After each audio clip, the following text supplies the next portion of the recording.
Merhaba. Bizim için bugün çok önemli bir gün. Çok heyecanlıyız. Çünkü tam 19 ay sonra tekrardan yurt dışı seyahatlerine başlıyoruz. Yolculuğumuz Almanya'ya güzel bir rota çizdik. Münih'le başlayacağız. Sonrasında kuzeye doğru devam edeceğiz. Münih'te görüşmek üzere.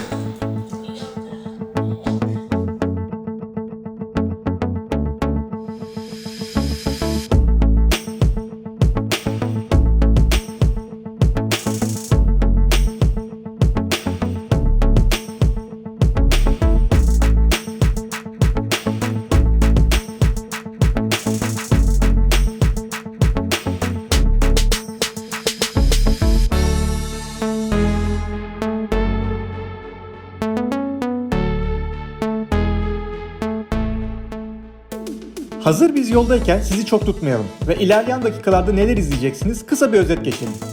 Şimdi arkanıza yaslanabilirsiniz. Maps and Bags Münih bölümü başlıyor.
Evet, Münih'e vardık. Havaalanından S-Bahn trenlerine binerek şehre indik. Yaklaşık 45 dakika sürdü bu tren yolculuğu. 12 euro gibi bir fiyatı var. Ama şu an otelimizin önündeyiz. Hatta şansımız aslında check-in saatine 2 saat vardı ama odamız hazırmış. O yüzden otelimize yerleşeceğiz tabii ki ilk iş olarak. Yani otel konusunda dediğimiz gibi erken check-in'e izin veriyorlar. O yüzden en sevdiğimiz otel sahipleri erken check-in'e izin veren otel sahipleri. Böylece bavulumuzla etrafta sürünmek zorunda değiliz. Otel konusunda hani böyle çok şu otelde kalın, burada yiyin falan gibi demek istemiyoruz. Herkesin beklentisi de farklı, bütçesi de farklı. Ama biz otel konusunu nasıl yapıyoruz dersiniz, bizim için lokasyon bir numaralı kriter. Açıkçası böyle hani çok hengamenin içinde olmasını da istemiyoruz. Çünkü o zaman uyuması zor oluyor. Ama hani çok böyle sakin bir yerde olmasını istemiyoruz. Ara bir yer. Bizim kaldığımız yer istasyon durağı bu tarafta. Şehir tam şu tarafta, yaklaşık 10 dakika yürüme mesafesinde ve şöyle görelim, trafiğe kapalı bir alanda. O yüzden huzurlu bir uyku garanti. Fiyat olarak 65 euro civarı verdik. Budur yani, bizim tercihlerimiz bu şekilde. Şimdi otele yerleşelim, sonra yolculuğa devam edelim. Evet, Münih'te ilk günümüz. Bugün çok yoğun bir gün olacak. Görmek istediğimiz çok şey var. Genel olarak Marienplatz civarında olacağız. Hani göreceğimiz birçok şey ya orada ya da onun çevresinde bir yerde olacak. Ama ilk önce Karlsplatz'la başlayacağız. Hemen az ileride Eskişehir'in ana giriş kapılarından birisi Karlstor, yani Karlsplatz. Hemen otelimizin az ilerisinde orayla başlayacağız. Sonrasında Marienplatz'a doğru devam edeceğiz. Ama belki Marienplatz'tan önce Viktorienmarkt'a gidebiliriz. Burası çok güzel bir şehir pazarı. Ve yarın kapalı. Bugün cumartesi, pazar günleri bu pazar kapalı oluyor. O yüzden orası kapanmadan belki önce orayı görürüz. Oradan Marienplatz'a geçeceğiz. Bu arada maskeler konusunda bir açıklık getirelim. Maskelerimiz elimizde ama henüz yüzümüzde değil. Baviera bölgesinde açık alanlarda maske zorunluluğu yok. Arkamızdan geçenlerde de göreceksiniz, hiç kimsenin maskesi yok. Şu an boş bir caddede olduğumuz için takmıyoruz. Ama Karlsplatz'a gittiğimizde takma ihtiyacı duyabiliriz diye elimizde maskelerimiz hazır.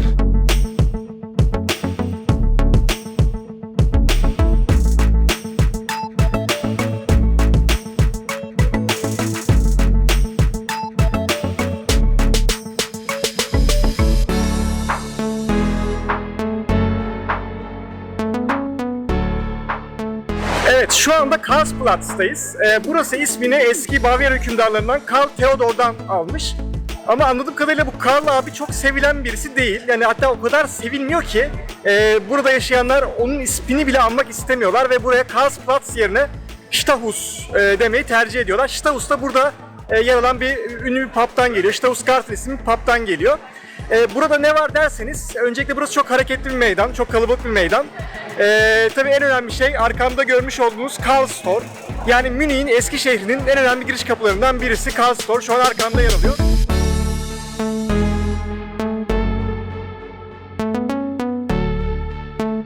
Bu kapının hemen karşısında, yani benim önümde ise bir fiskiye havuzu var. Orası da gayet canlı bir yer. Kışında hatta bu fiskiye havuzu bir buz pistine dönüşüyormuş.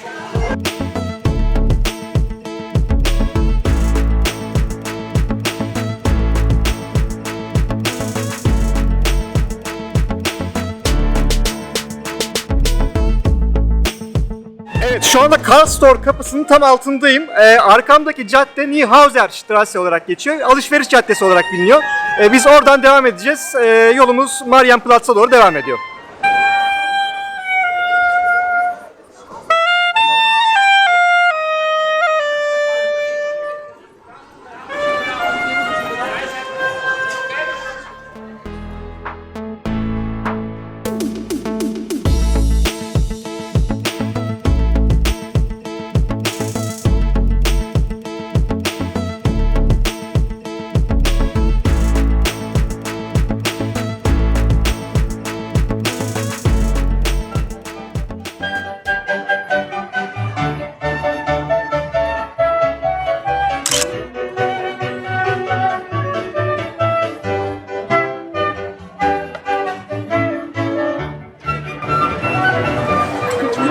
Evet, Marienplatz'a geldik. Burası Münih'in kalbi diyebiliriz. Merkezi, ana meydanı, her şeyi.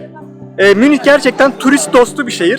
Turist dostundan kastım şu aslında, gidip gezmek, görmek istediğiniz her şey birbirine çok yakın ve her şey aşağı yukarı bu Marienplatz civarında. Bazıları Marienplatz'ta zaten, bazıları da buraya çok yakın mesafede.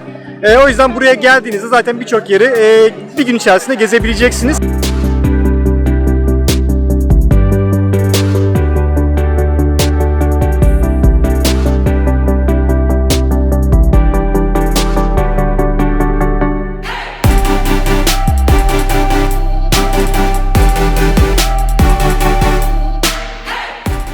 Marienplatz'ı tanımaya bu meydana ismini veren Meryem Ana sütunu ile başlayabiliriz. Bu sütun Münih'in İsveç işgalinden kurtulmasından sonra Meryem Ana'ya bir şükran niteliğinde yapılmış, üzerinde de altından bir Meryem Ana heykeli var.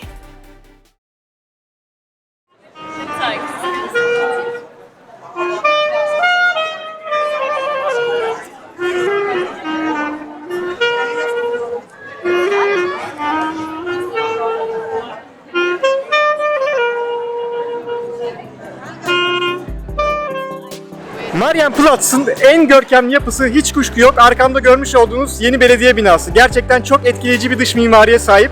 Çok güzel süslemeleri var. Ve binanın hemen devamında, az ileride bina üzerinde bir saat kulesi var. Bu saat kulesinde de günde 3 kere, sabah 11 ve 12'de ve akşam 17'de bir gösteri oluyor ve o saatte herkes meydanda bu saatlerinde toplanıyor.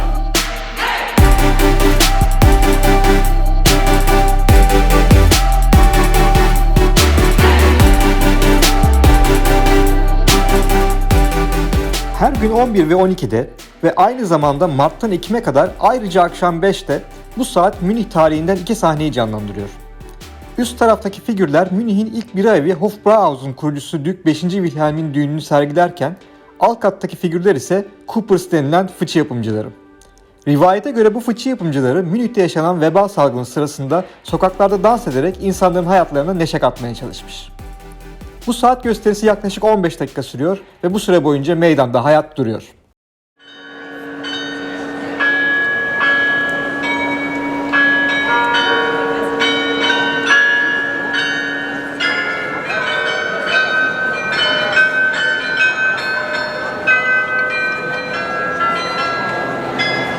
Zresztą pod szalem zegarem stoi i ogląda.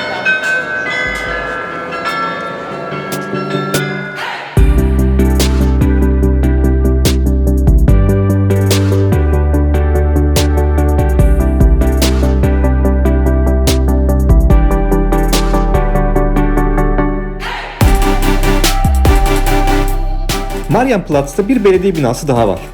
Şu an karşınızda gördüğünüz beyaz üçgen çatılı bina eski belediye binası olarak geçiyor.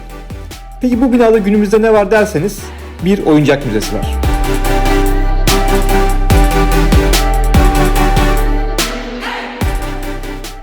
Şimdi Marienplatz'ta niye 2 tane belediye binası var ondan da bahsedelim. Bu arkamda gördüğünüz devasa bina yeni belediye binası.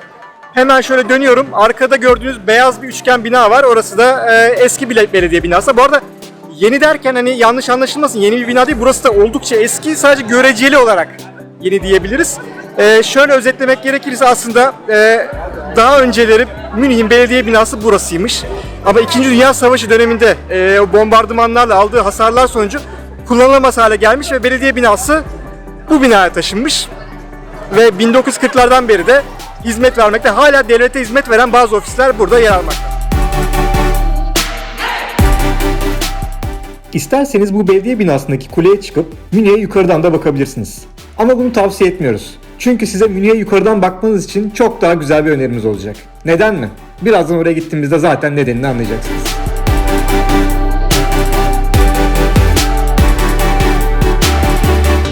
Yeni belediye binasının sol tarafında bir pasaj var. Oraya da bir göz atmayı unutmayın.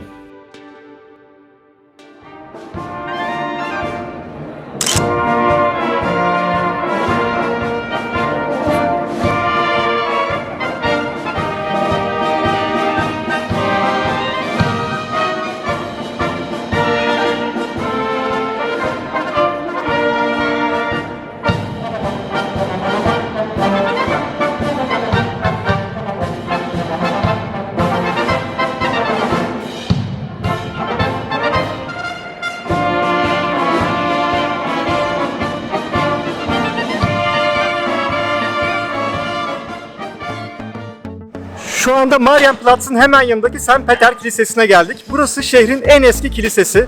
Hatta buraya Alter Peter, yani eski Peter, yaşlı Peter de denilmekte. Buraya niye geldik? Öncelikle kilise çok güzel. Kiliseyi görmenizi kesinlikle tavsiye ederiz. Ama onun dışında hani Marienplatz'ta bir şey demiştik ya, Münih'e yukarıdan bakmak için size çok güzel bir yer tavsiye edeceğiz. İşte orası burası.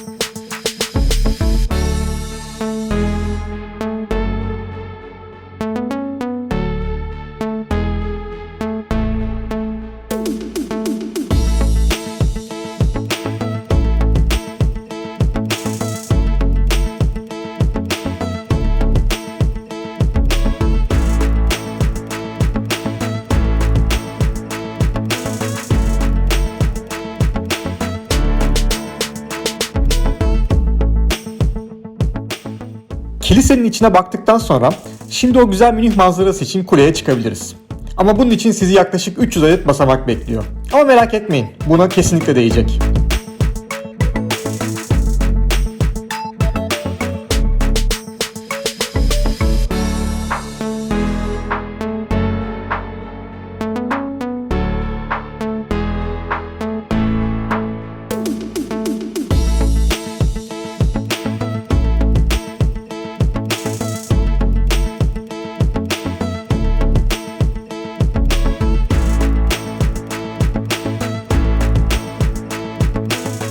Manzara için özellikle burayı tavsiye etmemizin bir sebebi var tabi.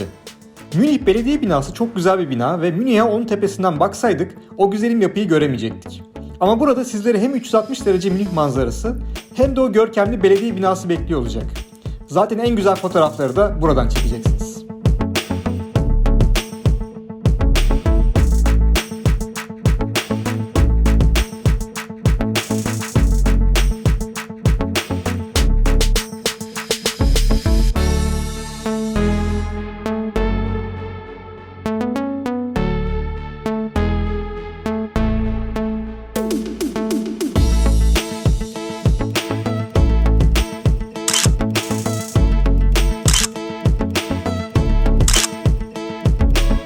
Manzaraya doyduktan sonra gözümüze Viktualienmarkt'ı kestiriyor ve oraya doğru devam ediyoruz.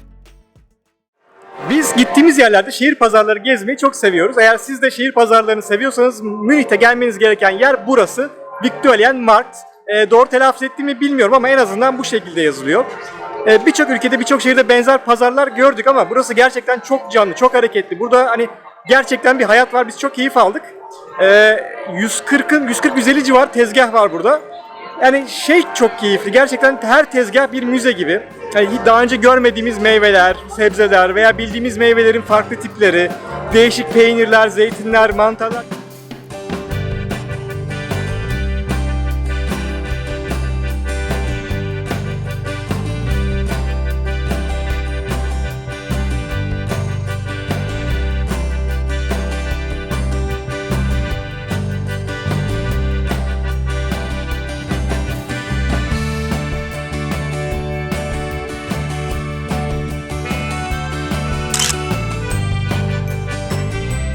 Bu arada bugün Münih'te ilk günümüz ve yemeğimizi de burada yemeye karar verdik.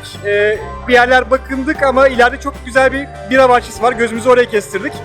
Sanırım yemeğimizi orada yiyeceğiz ama dediğim gibi çok fazla alternatif var yemek için. Bir öğlen yemeğiniz için burayı değerlendirebilirsiniz.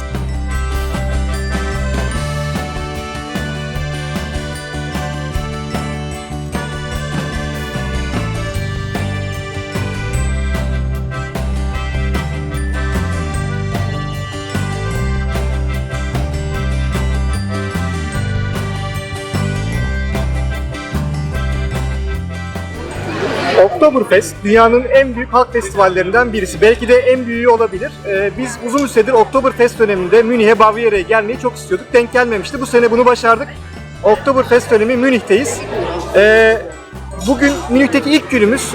Yemeğimizi Viktualienmarkt'taki bira bahçesinde yiyeceğiz. Yemeğimizi söyledik. Yemeklerimizi bekliyoruz ama tabii yemeğimizi beklerken olması gerektiği gibi Bavyera bardağında, litrelik bardakta biramızı söyledik. Biramızı içerek yemeğimizi bekliyoruz. Oktoberfest ile ilgili daha çok konuşacağız ama en azından bir girizgah yapmış olalım. Prost!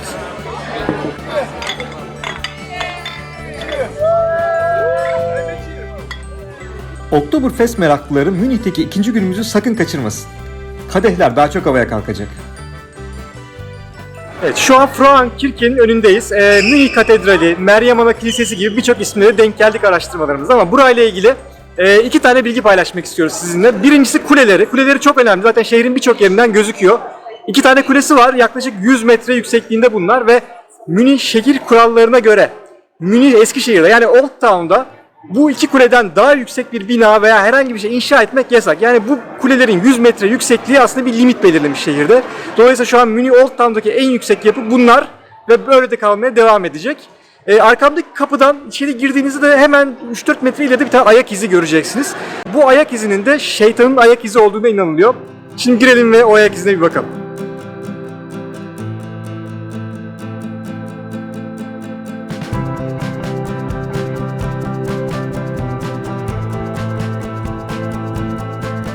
Burada huzurluğumuz tuttu, ne yapalım? Şeytanın ayakkabı numarası kaç diye merak ettim. Ben 41 numara giyiyorum, demek ki şeytan 42 falan giyiyor olması lazım.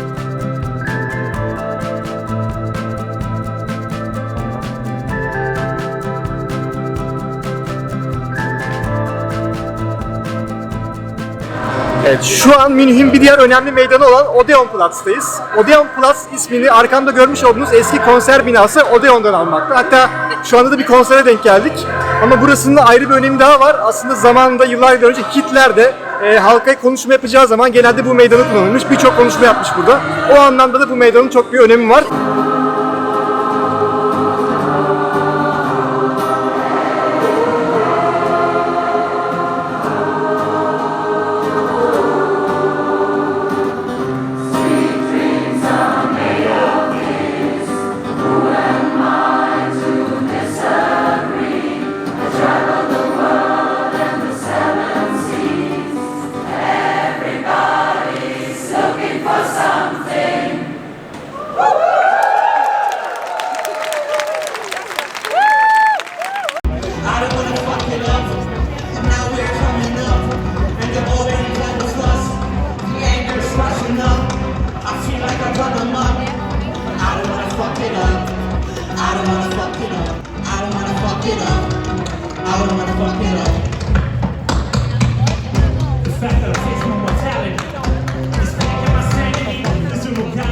Bu saçma şarkıdan bir an önce kurtulup kendimizi Odeonplatz'ta yer alan ve sarı rengiyle Avrupa'nın en etkileyici İtalyan barok yapılarından biri olan Teatiner Kilisesi'ne atıyoruz.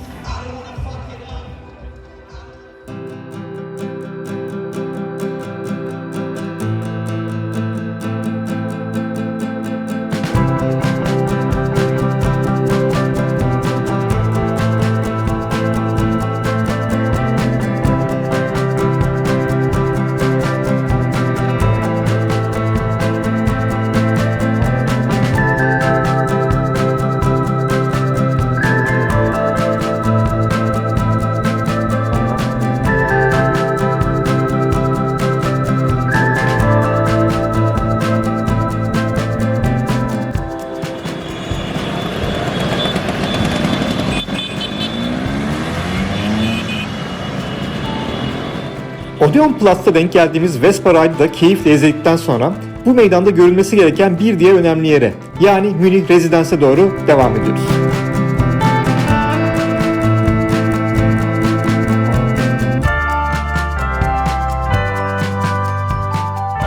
Odeon Platz'taki bu kemerli yapıdan geçtikten sonra karşınıza Münih Residence, yani Münih Sarayı çıkacak. Burası ilk başlarda bir ortaçağ kalesi olarak inşa edilmiş. Sonrasında 1500'lü yıllardan 1900'lü yılların başına kadar Bavyera krallarının ikametgahı olarak kullanılmış. 1920'den itibaren de günümüze kadar müze olarak kullanılmakta. Burası çok büyük bir kompleks. 10 tane avlusu, 100'ün üzerinde odası var. Ayrı ayrı biletler alabiliyorsunuz farklı kısımlarına veya kombine bilet alarak tek bir biletle hepsini de gezebiliyorsunuz.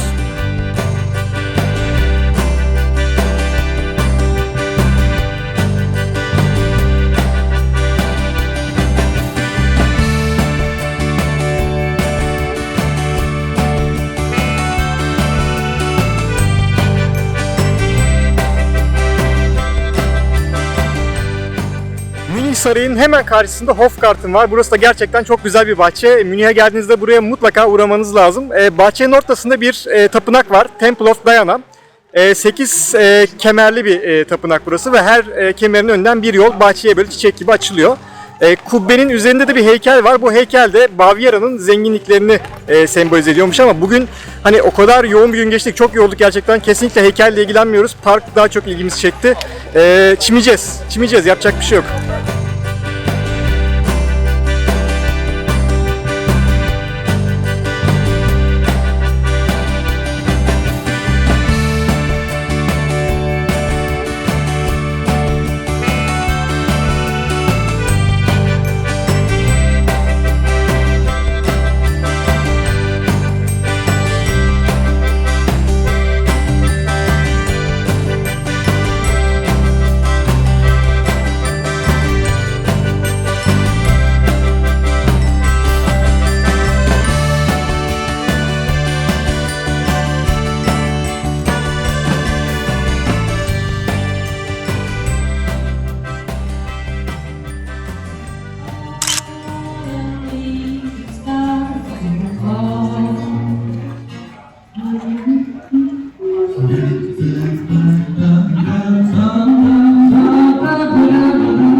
Acayip yorulduk ya. Hiç sorma valla. Kaç adım attık ki sabahtan beri geldik 12'de odadan bir çıktık hiç durmadan yürüyoruz. 21.600 adım olmuş. 21.000. Evet. Kaç kalori? 1736 kalori yakmışız. Ben bugün hiçbir şey yemedim bu arada, biliyor musun? Patates kızartması yedim. Yarım tabak patates kızartması yedim. Evet, de ki 500 kalori falan olmuş olsa zaten senin normalde bir 2000 kalori alman lazımdı. Yemek yememiz lazım, yemek. Evet ya yani Münih'te ne yenir ne içilir hiç anlatamadık çünkü hiçbir bilgimiz yok. Hani aç bir ilaç geziyoruz. Bilmiyoruz. Yani su hangi marketten alınır onu bile bilmiyoruz. Market görmedik zaten. Hiç ben market hatırlamıyorum. Market görmedik, kilise gördük, Bol bol. heykel gördük. İşte saat kulesi, çok ya. saat kulesi Çok yorulduk. gördük. Ama güzel geçti. Bence Münih'in ilk günü çok dolu dolu geçti. Hakkını Ama verdik. ikinci günde birkaç şey daha var. Bakalım. Bence güzel gidiyor. Yoğun.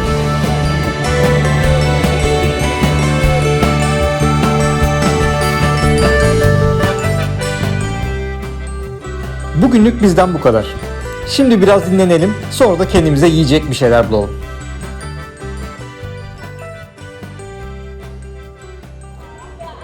Valla Almanya'da ne yenir ne içilir diye sorarsanız bize heykel soracaksınız, kilise soracaksınız. Yemekten çok anlamıyoruz ama Almanya'ya gelmişken Türk döneri, Almanya'da meşhur olan Türk dönerini de yemeden olmaz dedik. Berlin'de de şubesi olan Mustafa Gemüşe'den paket dönerlerimizi aldık. Marienplatz'a yürüyerek geldik. Burada dönerlerimizi yiyoruz.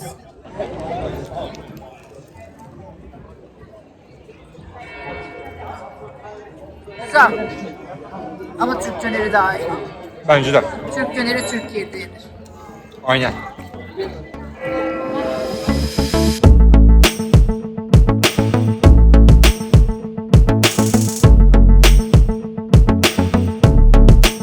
Evet, Münih'te ikinci güne başlıyoruz. Birinci günümüz gerçekten çok verimli geçti. Yorucu bir gündü ama güzel geçtiğini düşünüyoruz. O yüzden de ikinci güne güzel bir kahvaltıyla başlamak istedik. Bugün güne Eskişehir'in başka bir giriş kapısından, Sendinger Tor'dan, Sendinger kapısından girdik ve girdiğimiz gibi karşımıza güzel bir kafe çıktı ve kahvaltımızı burada yapmaya karar verdik. Hemen Sendinger kapısının önünde oturuyoruz. Sendlinger Tor 1337 yılında inşa edilmiş.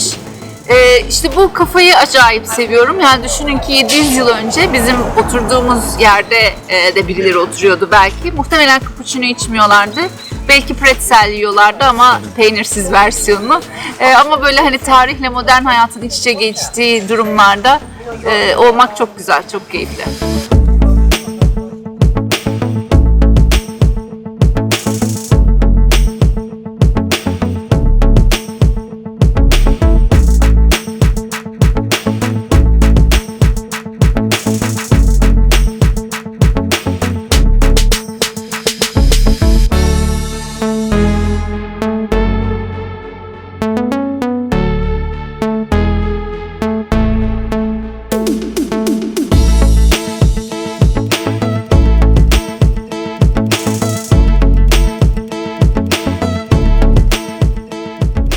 Sendlinger kapısından girip Sendlinger Straße yani Sendlinger Caddesi'nden devam ettiğiniz zaman karşınıza Assam Kirche çıkacak. Orada Kirche demişken bir düzeltme yapmam lazım çünkü dünkü anonslarda hep Almancam tabii olmadığı için çok zayıf olduğu için Kirche deyip durmuşum. Selen beni uyardı, Kirche olması lazım. O yüzden Assam Kirche ama tabii hala Assam kısmı doğru mu ondan emin değilim. Ama bu kiliseyi biz çok beğendik. Az önce içerideydik. İçerisi yani diğer Münih'te gördüğümüz diğer kiliselere göre daha küçük bir kilise ama hani içlerinde en görkemlisi burası diyebiliriz.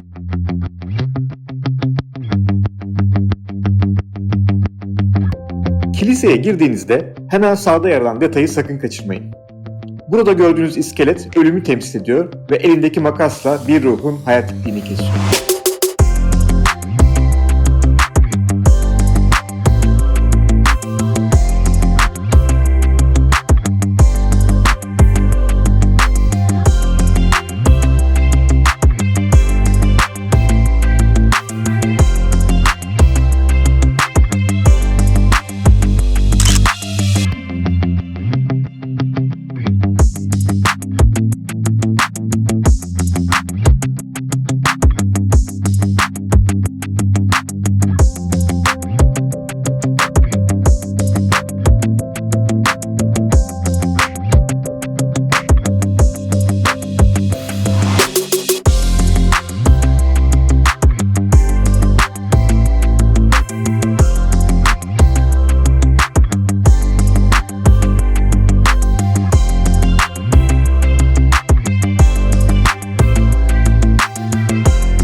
Baviera deyince tabii ki ilk akla gelen şeylerden birisi de bira. Burası biranın menbaı, biranın ana vatanı. Biz de hem dün hem bugün gerçekten Münih'te çok güzel birahaneler gördük. Yani şöyle anlatayım, bugün sabah otelden saat 10 gibi çıktık ve insanlar çoktan birahanelerde ilk biralarını içiyorlardı. Yani ben hayatımda böyle bir şey görmedim. Yani şu an şehirdeki bira tüketimini anlatmam mümkün değil. Şu an saat 12. Bir birahanenin önündeyiz ama biz şu an buraya yeni gelmedik. Çoktan çıktık, biralarımızı içtik, çoktan çıktık buradan. Hayatımda ilk defa saat 11.30 gibi yani sabah 11.30 gibi bir birhaneye geldim bira içmek için. Çünkü hayat burada bu şekilde akıyor. Biz de bu şekilde uyum sağladık. Niye buraya geldik? Aslında Münih'te çok güzel yerler var. Çok güzel birhaneler var ama burası içlerinde en tarihi olanlarından birisi. Ve aynı zamanda Münih'in, Almanya'nın en ünlü biralarından birisi olan Hofbrau'nun bir mekanı. Hofbrauhaus. Birçok mekanda zaten canlı müzik gün boyu var. Burada da aynı şekilde gün boyu canlı müzik mevcut. Gelin içeriye hep birlikte bakalım.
Şehirdeki Oktoberfest coşkusuna birkaç saatliğine ara verip güzel havanın da keyfini çıkarmak için şimdi Avrupa'nın en büyük şehir parklarından birine gidiyoruz. Münih'teki ikinci günümüzün ikinci yarısı için English Garden'a geldik. Burası inanılmaz büyük bir park. 3.7 kilometre karelik bir alana sahip. Sadece Almanya'nın değil Avrupa'nın en büyük şehir parklarından birisi. İsminin English Garden olmasının sebebi ise stil olarak İngiltere'deki şehir bahçelerine benziyor olmasından sebep. Muhtemelen 200 saatimizi burada geçireceğiz. Parkın içerisinde görülmesi gereken çok güzel yerler var. Sırasıyla onlara da bakacağız zaten şimdi.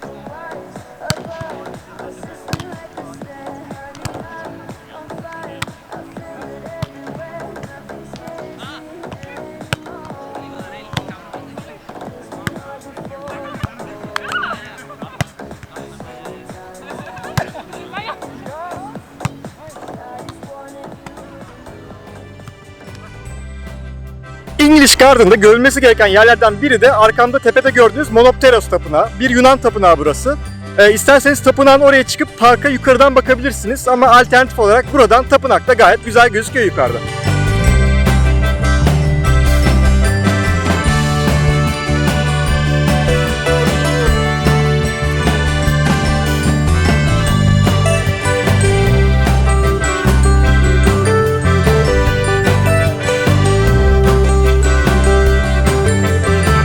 Tabii ki dayanamadık. Tapınağa çıkıp parka yukarıdan da baktık.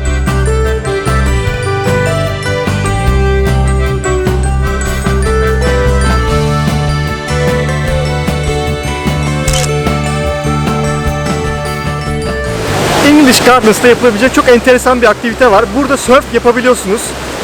Eisbach Nehri üzerinde bir yerde yapay bir dalga oluşturmuşlar ve insanlar burada surf yapıyorlar. Yalnız dalgalar oldukça kuvvetli, o yüzden sadece usta sörfçilerin surf yapabileceği bir yer. Zaten diğerlerinin ne hale geldiğini gördük. Şimdi siz de izleyeceksiniz zaten.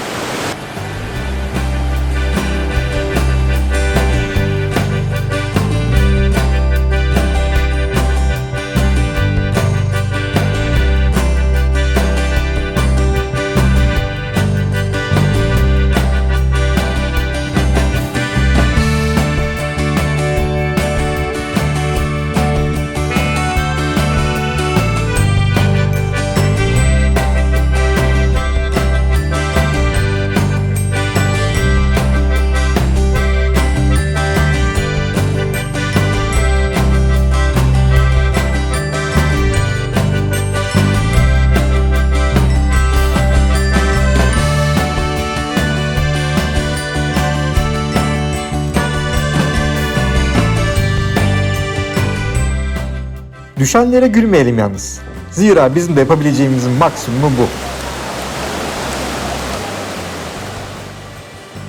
Evet, English Garden'da biraz mola verdik, dinleniyoruz. Burada dinlenirken aklıma şey geldi. Aslında biz dün Münih'e geldik ama sizlere hiç Almanya'dan, Münih'ten bazı genel bilgilerden bahsetmedik. Dün açıkçası otele yerleştik. Yerleştiğimiz gibi bir anda Münih'i keşfetmeye başladık. Hiç aklıma gelmedi. Hazır burada dinlenirken biraz vaktimiz var. Sizlere biraz Almanya'dan ve Münih'ten bahsedelim. Öncelikle Almanya tabii ki çok önemli bir ülke. Yani sadece Avrupa değil, dünyada özellikle de ekonomik güç anlamında çok önemli bir ülke. Biz ise Almanya'da şu an Bavyera eyaletindeyiz. Yani Almanya'nın güneydoğusunda yer alan Bavyera eyaletindeyiz. Bavyera aynı zamanda Almanya'nın en büyük eyaleti. Münih ise Bavyera'nın başkenti.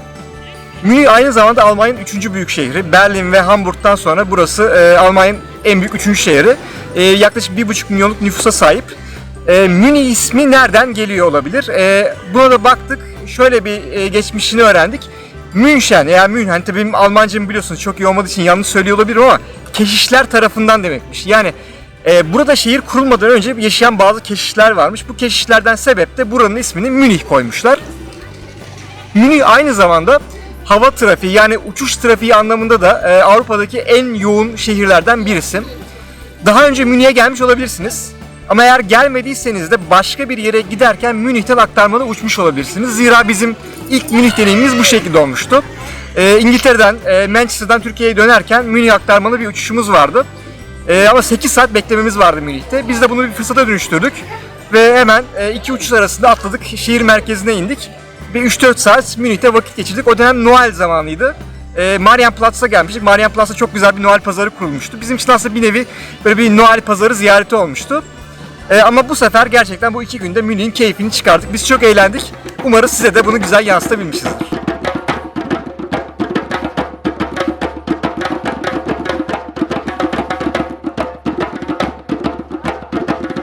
Evet, durum değerlendirmesi zamanı. Haritamızı elimize aldık. Ziyaret ettiğimiz yerlere tik ata ata gidiyoruz. Şimdi English Garden'ın içindeki pagoda kaldı. Çin pagodasına gideceğiz. Ondan sonra oradan göle doğru yardıracağız. Gölden sonra metroya bineceğiz. Königplatz'ın akşamını çekeceğiz. Alte Pinotek vardı müze ama oraya gidemiyoruz çünkü koronavirüs dolayısıyla sınırlı sayıda insan alıyorlarmış. Bileti online'dan önceden satın almak lazımmış. Orada taklaya geldik. Sonra da Münih bitiyor. Yani biz böyle harita üzerinden geziyoruz. Eskiden de böyle gezerdik ama çekim yaptığımız için tabii ki de daha hızlı ve seri hareket etmemiz gerekiyor. Haritada gideceğimiz yerleri işaretliyoruz. Daire, daire, daire. Daireler arasında en kısa yol. Rotamızı çiziyoruz. Tiklerimizi ata gidiyoruz. Böylece en kısa zamanda en çok yeri bol adımla ziyaret ederek Münih'i 2 günde paketliyoruz.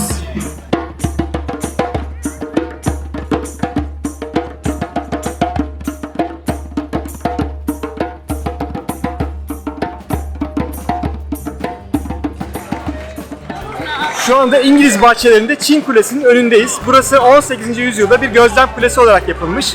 Peki niye bir Çin pagodası şeklinde yapılmış derseniz hani çok bir sebebi yok. O dönemde sadece Çin mimarisi çok meşhur olduğu için bu şekilde yapmak istemişler. Şimdi düşününce aslında Münih'teyiz ama İngiliz bahçelerindeyiz. İngiliz bahçelerinde bir Yunan tapınağı gördük. Sonrasında bir sörf yapılan bir yer gördük. Sanki Miami'deymişiz gibi. Şimdi ise biz Çin pagodasının önündeyiz. Sanki hani Almanya'da değilmişiz gibi ama şu an Almanya'da, Münih'te İngiliz bahçelerindeyiz.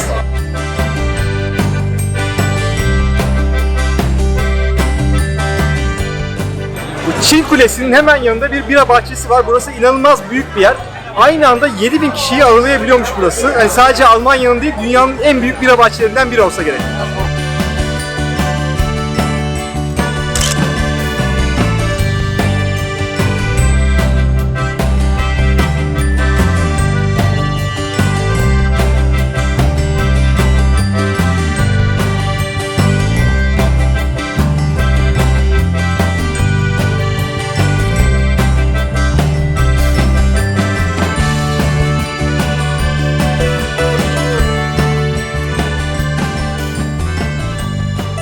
Münih'e gelmişken Oktoberfest'ten bahsetmemek olmaz. Zaten bu dönemde Münih'e gelmemizin ana sebebi Oktoberfest.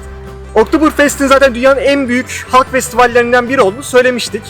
Peki bu günümüzde bira festivali olarak kutlanan Oktoberfest'in tarihi nereye dayanıyor? Tarihine baktığımızda aslında 1810 yılında Bavyera Prensi Ludwig ve Saksonya Prensesi Teresa evliliklerini kutlamak için bir parti düzenliyorlar. Halka açık bir parti düzenliyorlar.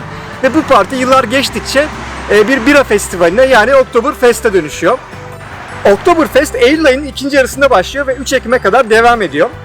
3 Ekim 1990'da Berlin Duvarı'nın yıkılması ve Almanya'nın birleşmesiyle ilan edilen Birleşme Günü aynı zamanda Oktoberfest'in de bitiş gününü belirliyor. Tabii şimdi Oktoberfest ismine bakınca hani 3 Ekim'de bitmesi değil de sanki 3 Ekim'de başlaması daha mantıklı olabilir gibi geliyor ama tabii Ekim ayında burada arkadaşlar hava çok soğuk. Ve bu festival tamamen bir eğlence üzerine. Dolayısıyla zamanında Ekim ayında kutlanan bu festival zamanla kaya kaya Eylül ayına gelmiş. Ve günümüzde Eylül ayının ortasından 3 Ekim'e kadar kutlanan bir festival. Bu sene maalesef pandemi sebebiyle o Oktoberfest'in meşhur geçit töreni düzenlenemedi. Ama tabii ki bu Bavyeralıların Oktoberfest'ini kutlaması için hiçbir şekilde engel olamadı. Biz hem dün hem de bugün şehirde Oktoberfest coşkusunu sonuna kadar yaşadık. Şimdi sizleri o görüntülerle baş başa bırakmak istiyoruz.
Sabahın erken saatlerinde başlayan bira çılgınlığı gece yarısına kadar devam ediyor bu şehirde.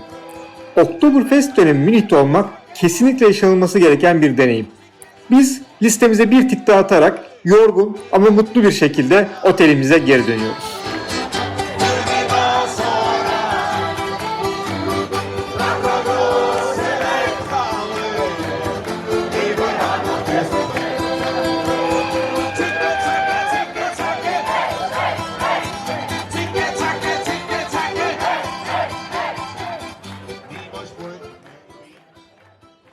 Münih seyahatimizin sonuna geldik. Şöyle bir genel bir değerlendirme yapmak gerekirse biz Münih'i çok sevdik. Biraz şansımız da yaver gitti. Hava çok güzeldi. Eylül ayının sonunda güneşli bir Münih gezdik. Tabii Oktoberfest dönemi olmasında ayrı bir keyfi oldu. 2 gün çok dolu dolu geçti, yoğun geçti.